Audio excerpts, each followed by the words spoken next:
என் சொந்தம் ஈரேழு ஜன்மங்கள் வார்த்தை இது போதும் வேண்டாமே சொர்க்கங்கள்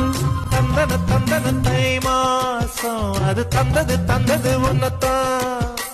சந்தன சந்தன மல்லி வாசம் தென் சிந்தது சிந்தது இப்பதான் என்னது என்னது இந்த நாணம் மெல்ல கொல்லுது என்னத்தான் தொட்டது தொட்டது இப்ப போதும் மத்தது இப்பதான் ஆத்தாடி ஆத்தாடி என் நெஞ்சில் காத்தாடி ஐயா